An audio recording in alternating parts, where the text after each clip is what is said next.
Pois haverá tempo em que não suportarão a sã doutrina, pelo contrário, cercar-se-ão de mestres segundo as suas próprias cobiças, como que sentindo coceira nos ouvidos, e se recusarão a dar ouvidos à verdade, entregando-se às fábulas. Eu vejo nesses 2 versículos, meus queridos, a grande dificuldade que há no ministério. E para mim essa dificuldade está muito clara aqui no texto. A oposição à sã doutrina. E essa dificuldade, essa grande dificuldade é também aquela que pode provocar as piores consequências. Que se por um lado a tarefa do pastor é pregar, por outro lado a tarefa do diabo é deturpar aquilo que se prega. E se levantam então oposições à sã doutrina. E o pastor deve se empenhar, ele deve entender que a sua luta é em preservar justamente esta sã doutrina. O que é uma sã doutrina? Seria uma doutrina pura, seria uma doutrina saudável, não contaminada pelo vírus da fábula humana, como diz o texto, talvez não corrompida pela imaginação, pelo desejo e pelos interesses particulares e carnais do próprio homem. A sã doutrina, meus irmãos, descreve uma mensagem que está de acordo com o Evangelho, de acordo com a revelação, com a palavra de Deus. E muitos se levantam em oposição justamente a ela. E é curioso que o apóstolo Paulo diz que haveria tempo em que as pessoas se colocariam desta forma. No momento em que ele diz, pois haverá tempo, diz Paulo.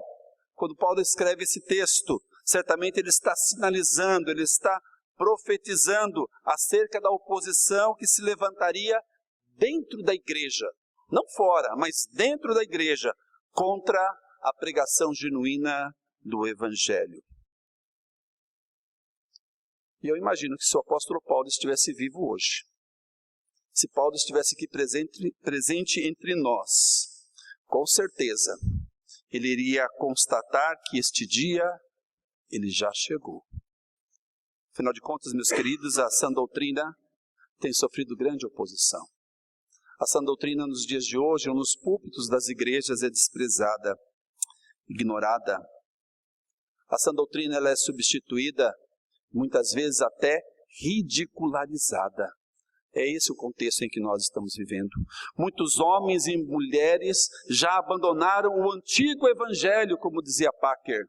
Ou muitos já abandonaram o evangelho que pregaram os nossos pais, como diz ou como ensina o hino oficial da Igreja Presbiteriana do Brasil.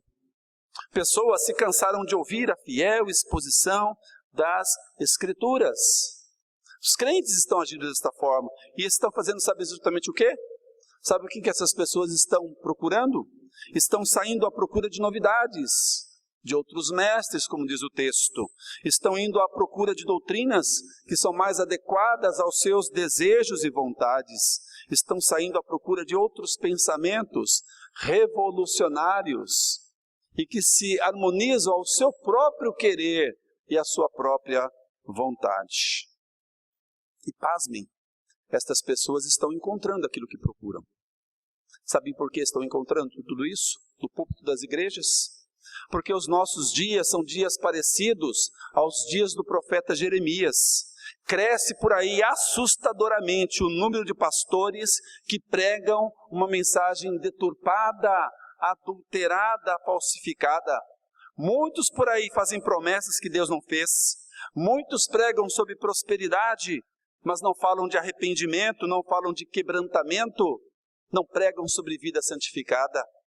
Prometem sucesso, lucro e vitória, mas não falam de pecado, de juízo, de conversão, não dizem nada sobre caráter, não falam sobre inferno. E estão arrastando multidões. E se formam filas atrás destes pseudo-pregadores. Que coisa, meus irmãos. E muitas vezes o jovem pastor, aquele que está iniciando o seu ministério agora, ele se vê tentado. Muitas vezes ele se vê atraído por essa proposta, por esse discurso. E muitas vezes ele se sente na necessidade de mudar a sua mensagem, mudar o seu ensino, a sua pregação, para agradar estas pessoas e para assegurar o seu público, o seu auditório, o seu rebanho. Essa é a grande dificuldade do pastor nos dias de hoje. Viver neste contexto, conviver com tudo isso e não se contaminar e não se deixar influenciar por estas coisas. E é bom que seja assim, porque tolo, inconsequente é o pastor que muda o seu ministério para atender estas particularidades, para atender esses desejos. Afinal de contas, meus irmãos, sabemos muito bem que a Bíblia não tem que se adaptar ao pecador. É o pecador que deve se amoldar à palavra de Deus. Cabe ao pastor, sim, preservar a sã doutrina e falar aquilo que Deus quer que ele fale. Talvez muitos não gostem, talvez muitos saiam e se distanciem, mas o pastor deve ser fiel. O apóstolo Paulo fala um pouco sobre isso, acerca da sua própria experiência. E aqui no capítulo 4, por exemplo, no verso 10, ele diz: porque Demas, tendo amado o presente século, me abandonou e se foi para a Tessalônica. Paulo pregava a sã doutrina, Demas foi embora. Paciência. Verso 14, Alexandre, o latoeiro, causou-me muitos males. O Senhor lhe dará paga segundo as suas obras. Paulo enfrenta a oposição, se levantam adversários, mas ele é fiel à pregação da sã doutrina. Paciência. Verso de número 15, tu, guarda-te também dele, porque resistiu fortemente às nossas palavras. Muitos estavam resistindo às palavras do apóstolo Paulo, mas paciência, ele estava pregando e defendendo a sã doutrina. Meus irmãos, a oposição à sã doutrina tem levado muitos líderes a substituir a pregação da palavra de Deus, como eu disse, para agradar os crentes, ou talvez para usarmos uma linguagem mais contemporânea, para agradar os clientes. Porque muitas vezes as pessoas têm vindo à igreja, não na condição de um crente, mas na condição de um cliente, porque querem serem agradados, querem serem mimados, querem serem atendidos segundo os seus desejos, segundo as suas vontades.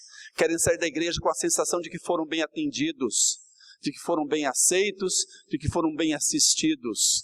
É como se lá fora tivéssemos o saque, que é o serviço de atendimento ao cliente, e aqui dentro tivéssemos o nosso saque, o serviço de atendimento ao crente.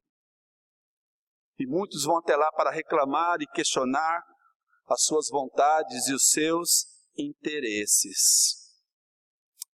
Por conta disso, a pregação da sã doutrina tem sido substituída. Muitas vezes o próprio culto que prestamos a Deus tem sido mudado, tem sido deformado. Sabem por quê? Porque os crentes querem cantar, mas não querem pensar. Os crentes querem muitas vezes movimento, mas não querem conhecimento. Querem mais emoção e, de preferência, menos pregação. E então a sã doutrina vai sendo colocada à margem da vida da igreja. E isso seduz pessoas. E isso atrai muita gente, meus irmãos. E a igreja fica cheia. Mas muitas vezes a igreja fica cheia de pessoas vazias da palavra. Cabe ao pastor zelar para que isso não aconteça. Cabe ao ministro ser um defensor da sã doutrina. Não pode se esquecer disso.